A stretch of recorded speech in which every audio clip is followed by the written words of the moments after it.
Hello नमस्कार साथियों, स्वागत है आप लोग सभी को YouTube channel bright future live में। तो साथियों, आज की क्लास में हम लोग 25 इम्पोर्टेंट क्वेश्चन को डिस्कस करने वाले हैं प्रैक्टिस सेट के माध्यम से, जिनमें हम लोग फिजिक्स, केमिस्ट्री, बायोलॉजी को कवर करने वाले हैं। यह बुक जो है सो एसके झा सर पब्लिकेशन का है, आप देख सकते हैं यहाँ पे लिखा हुआ भी है। तो यदि आप रेलवे एनटीपीसी का तैयारी करते हैं या रेलवे ग्रुप डी का तैयारी करते हैं या किसी भी एग्जाम की तैयारी करते हैं जिनमें से साइंस पूछा जाता है, तो एक बार इस वीडियो को जरूर देख के जाइएगा। तो यदि आप मेरे चैनल पे नए विजिट किए हैं तो मेरे चैनल को सब्सक्राइब कर लीजिए, ठीक जीके जीएस की तैयारी करने के लिए। तो चलिए बढ़ते हैं क्वेश्चन की ओर और क्वेश्चन देखते हैं पहला क्वेश्चन क्या है। तो पहला क्वेश्चन है कि एक अवतल दर्पण के वक्रता केंद्र पर एक वस्तु रखी गई है, तो इसका प्रतिबिंब कहाँ बनेगी। तो इसका प्रतिबिंब कहाँ बनेगी, ठीक है। सबसे प्रकार हम लोग देखते हैं ये क्या होती है। तो ये जो है सो क्या है, अवतल दर्पण है। यहाँ पे देखते हैं इस प्रकार से लाइन होती है। यहाँ क्या होती है, पोल जिसे हम लोग ध्रुव कहते हैं, और यहाँ पे होती है एफ जिसे हम लोग फोकस दूरी कहते हैं, और यहाँ पे होती है सी जिसे हम लोग वक्रता केंद्र कहते हैं। तो अब हम लोग जानते हैं कि जब कोई वस्तु फिगर अच्छी से नहीं बन पा रही, कोई दिक्कत नहीं, आप लोग समझिएगा कि अवतल दर्पण में जब कोई वस्तु वक्रता केंद्र पर रखते हैं तो प्रतिबिंब जो बनती है वह कहाँ बनती है, तो वक्रता केंद्र पर बनती है। तो ऑप्शन नंबर डी इसका सही आंसर हो जाएगी कि वस्तु का प्रतिबिंब कहाँ पे बनती है, तो वक्रता केंद्र पर बनती है। क्वेश्चन ये पूछा जाता है कि अवतल दर्पण में जब कोई वस्तु वक्रता केंद्र पर रखते हैं तो वस्तु का जो प्रतिबिंब बनता है उसका आकार वस्तु के बराबर होती है या वस्तु के बड़ा होती है या वस्तु से छोटा होती है। तो ध्यान रखिएगा, वस्तु के बराबर होती है, प्रतिबिंब जो बनता है वह वस्तु के बराबर बनती है, आप लोग ध्यान रखिएगा। अब हम लोग बढ़ते हैं अगला क्वेश्चन की ओर, ठीक है। लेकिन यहाँ एक क्वेश्चन और पूछा जाता है कि अवतल दर्पण में जब किसी वस्तु को वक्रता केंद्र पर रखते हैं तो प्रतिबिंब का जो बनता है वस्तु का वह वक्रता केंद्र पर बनता है, लेकिन इसका प्रकृति कैसी होती है, तो इसकी प्रकृति जो होती है सो वास्तविक और उल्टा होता है। ये भी ध्यान रखिएगा, बहुत इंपॉर्टेंट है, यही सब पूछा जाता है।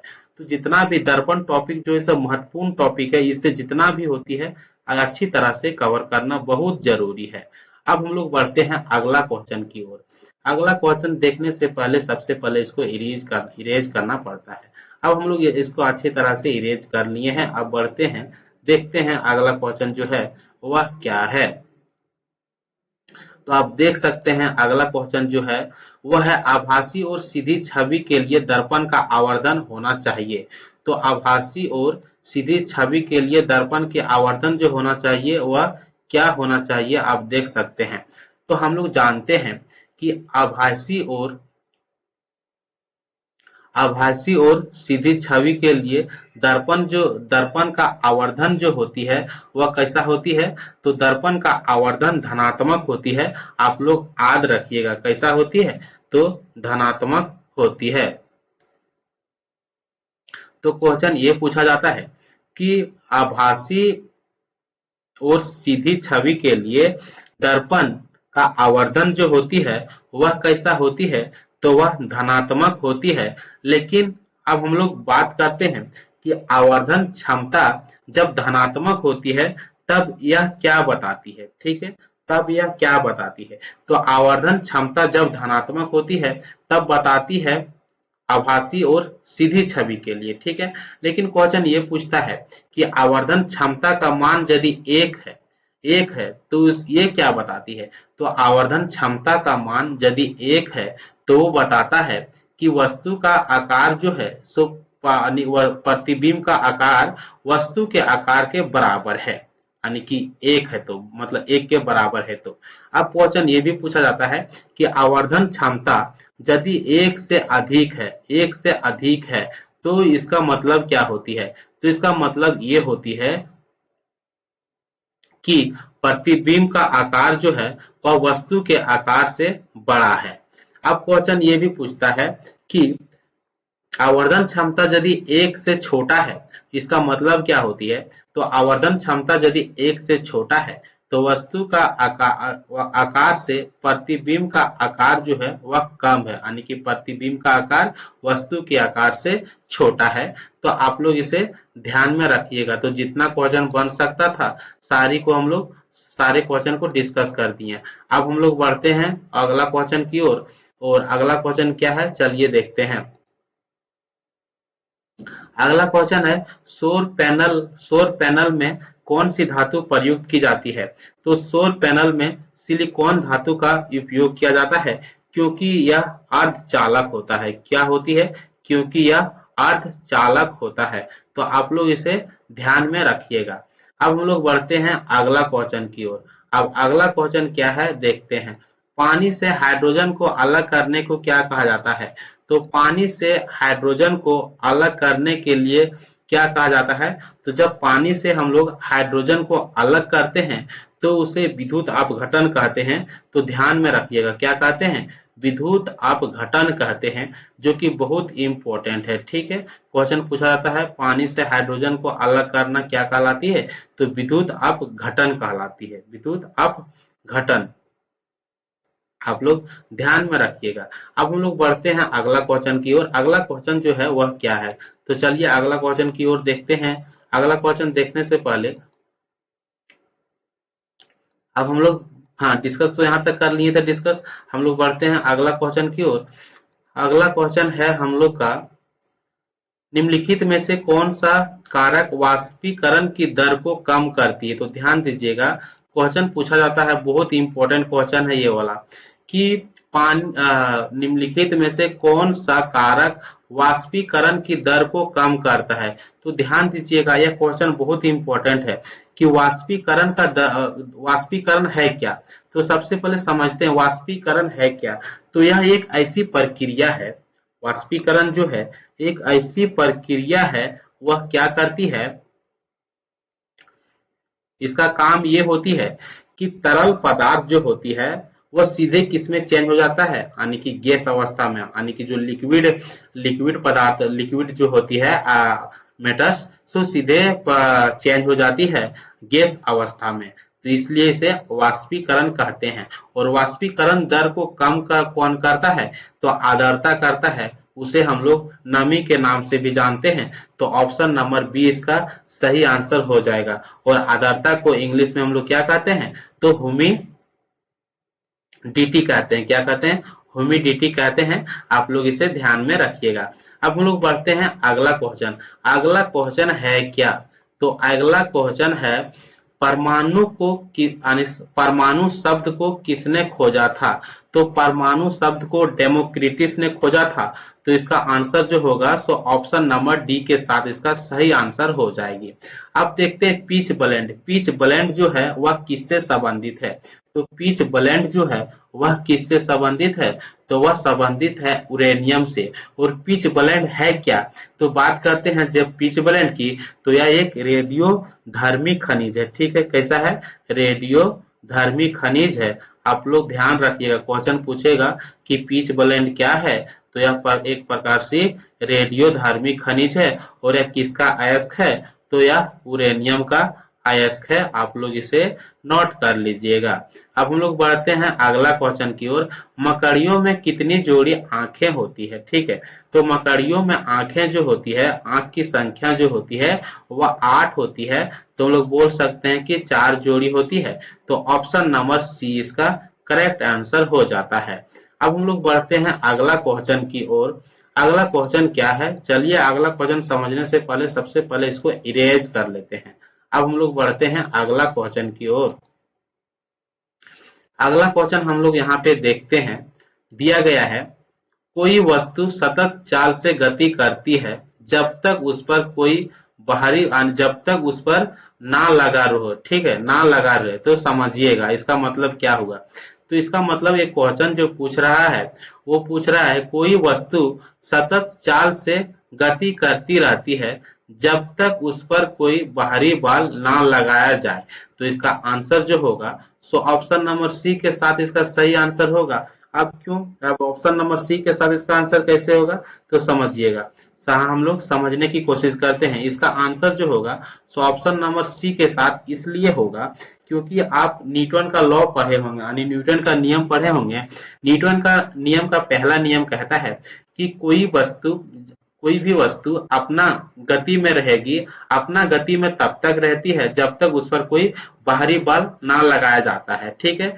तो इस नियम को हम लोग क्या कहते हैं, न्यूटन का प्रथम नियम कहते हैं, और यह इस नियम को हम लोग जड़त्व के नियम के नाम से भी जानते हैं, ठीक है। अब हम लोग बढ़ते हैं अगला क्वेश्चन की ओर, ठीक है। अगला क्वेश्चन है क्या, चलिए देखते हैं। हेनरी बुकेरल इनमें से किसकी खोज से संबंधित है, ठीक है। तो हेनरी बेकुरल जो थी वह किसकी खोज किया था, तो रेडियोधर्मिता का खोज किया था। तो ऑप्शन नंबर बी इसका सही आंसर हो जाती है, रेडियोधर्मिता। अब हम लोग बढ़ते हैं अगला क्वेश्चन की ओर। अब हम लोग बढ़ते हैं अगला क्वेश्चन की ओर। अगला क्वेश्चन बढ़ने से पहले सबसे हम लोग को क्या करना पड़ेगा, तो इरेज करना पड़ेगा, ठीक है। अब हम लोग बढ़ते हैं अगला क्वेश्चन की ओर। तो चलिए देखते हैं अगला क्वेश्चन है क्या।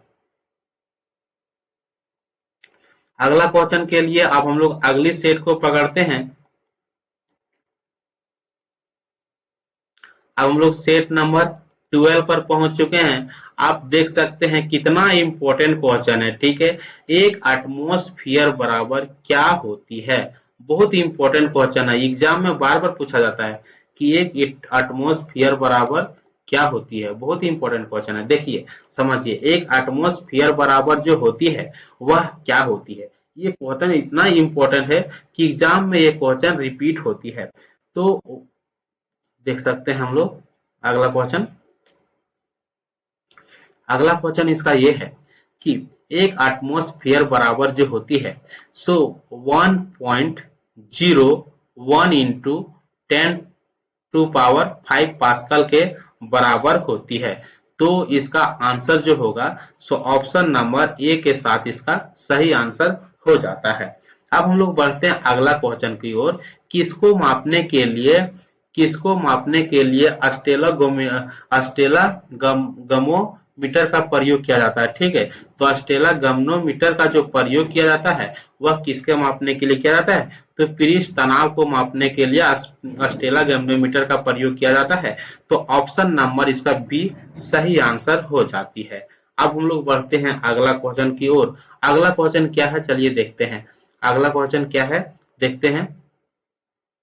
अगला क्वेश्चन है, निम्न में से कौन अधिक काम कर सकता है, ठीक है। तो इस प्रकार से कुछ ऑप्शन दिया जाता है और क्वेश्चन उसमें से पूछ लिया जाता है।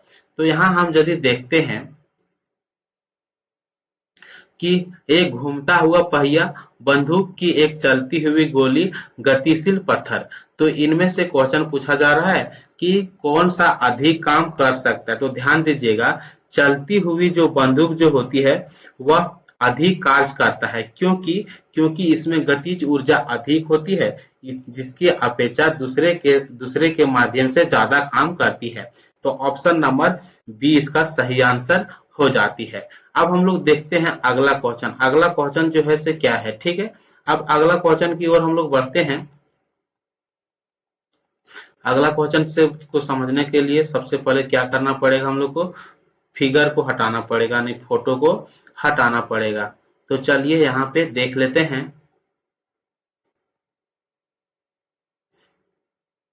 जब एक उपग्रह क्या है, जब एक उपग्रह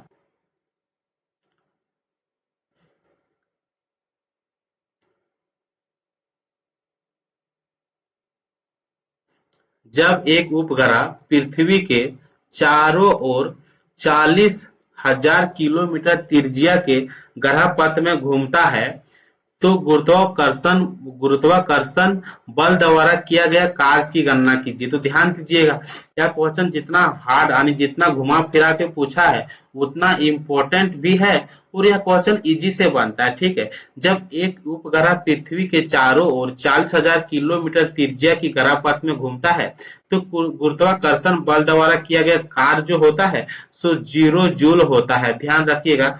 तो ऑप्शन नंबर इसका सही आंसर हो जाती है। अब हम लोग बढ़ते हैं अगला क्वेश्चन की ओर। पचाने के लिए शाकाहारी को लंबी छोटी आंत की आवश्यकता होती है। तो जो सबसे छोटी यानी कि जो छोटी आंत जो होती है वह सबसे लंबी होती है, तो वह किसका होती है? तो वह शाकाहारी जानवर का होता है। ठीक है, क्योंकि शाकाहारी जानवर जो होती है वह क्या करती है? तो अधिक वह घास पात खाता है, तो जिसमें सेलुलोज की मात्रा जो होती है वह अधिक में होती है। ठीक है, तो ऑप्शन नंबर इसका सेलुलोज के साथ इसका सही सही आंसर हो जाती है। अब हम लोग बढ़ते हैं अगला क्वेश्चन की ओर। अगला क्वेश्चन है क्या? अगला क्वेश्चन है डिसलिनेशन क्या है? ठीक है, तो डिसलिनेशन क्वेश्चन को हम लोग कवर करेंगे। इससे पहले हम लोग बढ़ते हैं छठा नंबर क्वेश्चन की ओर। ठीक है, पहले हम लोग कहाँ जाते हैं? छठा नंबर क्वेश्चन की ओर चलते हैं, उसके बाद हम लोग आगे कवर करेंगे।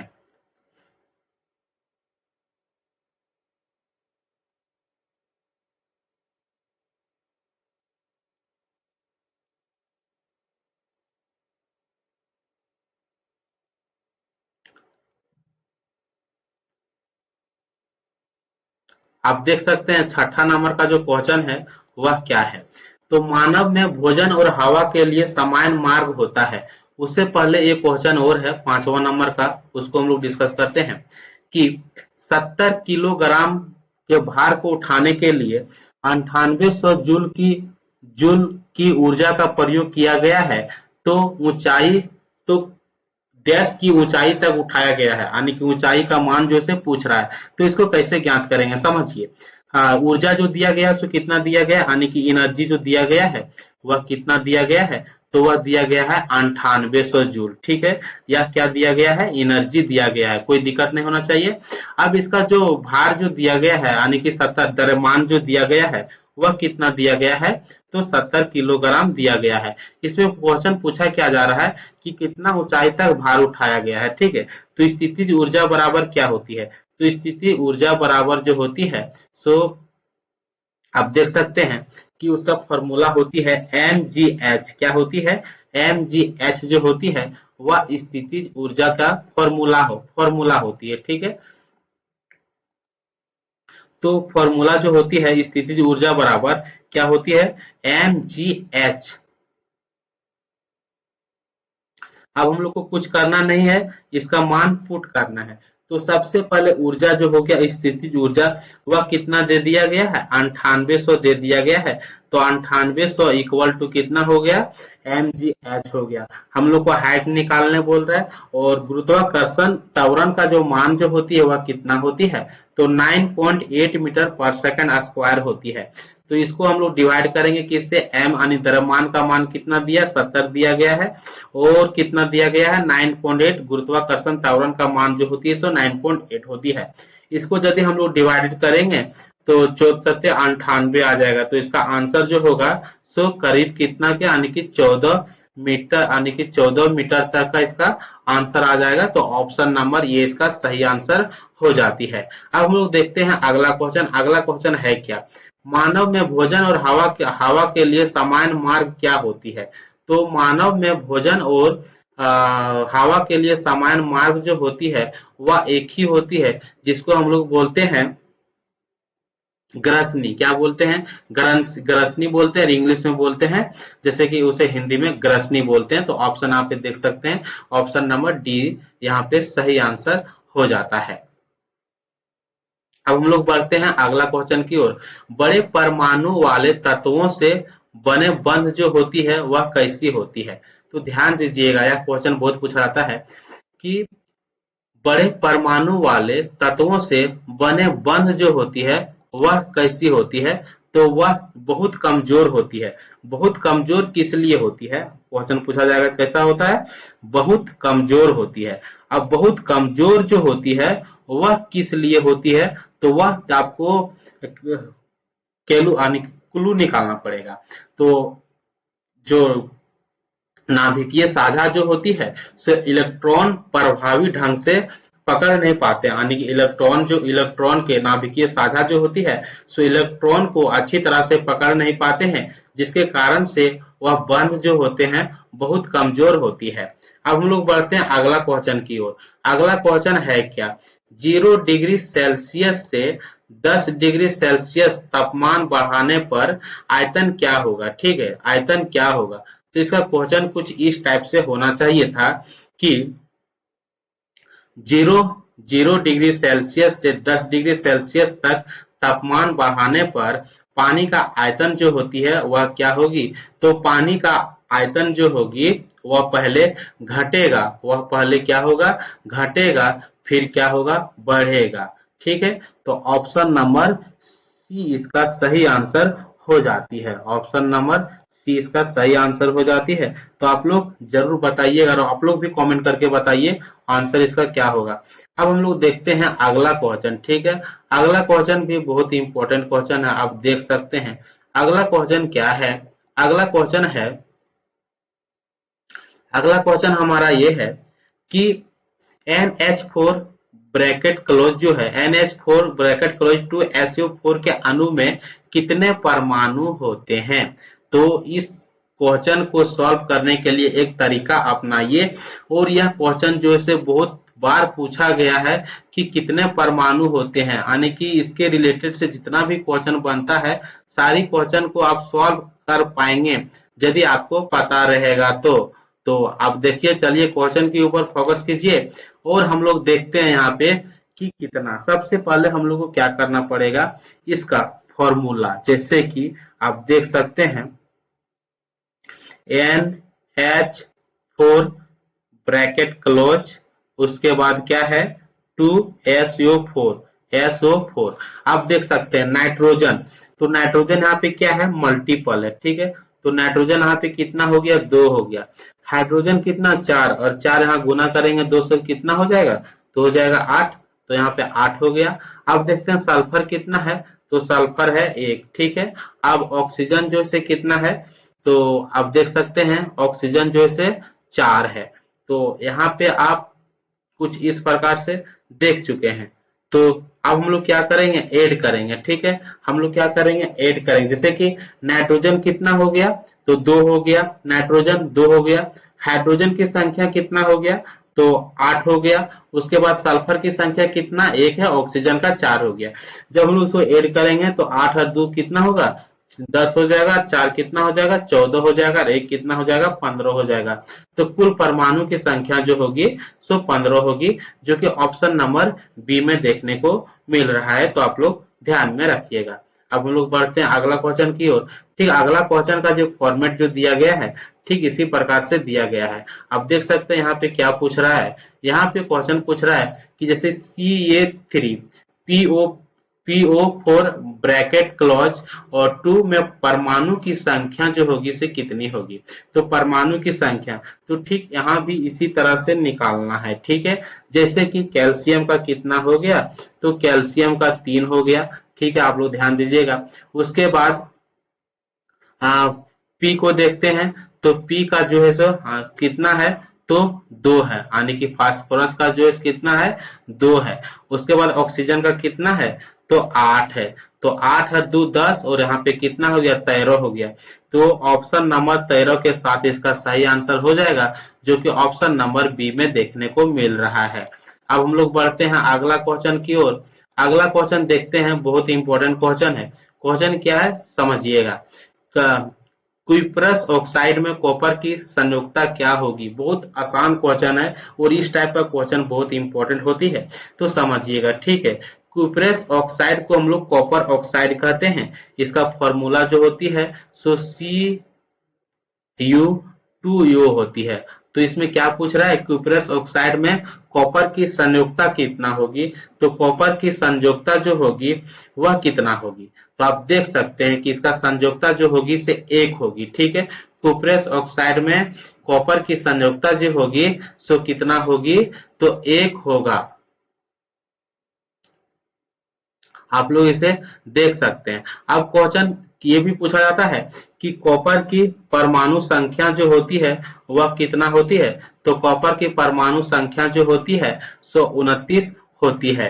अगला क्वेश्चन हम लोग देखते हैं 12 नंबर का, NH4 में नाइट्रोजन की संयुक्ता कितनी है। तो कुछ नहीं निकालना पड़ेगा। ठीक है, NH4 में नाइट्रोजन की संयुक्ता जो है वह कितनी है, तो आप लोग देख सकते हैं नाइट्रोजन का जो संयोजकता जो होती है, सबसे पहले NH3 का फॉर्मूला जो होती है उसे किस नाम से जानते हैं, तो अमोनिया के नाम से जानते हैं। ठीक है, तो इसमें परमाणु की संयोजकता जो होती है, अमोनिया में नाइट्रोजन की परमाणु की संयोजकता जो होती है सो 3 होती है, जो कि ऑप्शन नंबर डी के साथ में दिया गया है। इसके मतलब होता क्या है कि नाइट्रोजन परमाणु अमोनिया में 3 हाइड्रोजन परमाणु के साथ बंध बनाता है। ये इसका सही आंसर हो जाता है। अब हम लोग बढ़ते हैं अगला क्वेश्चन की ओर।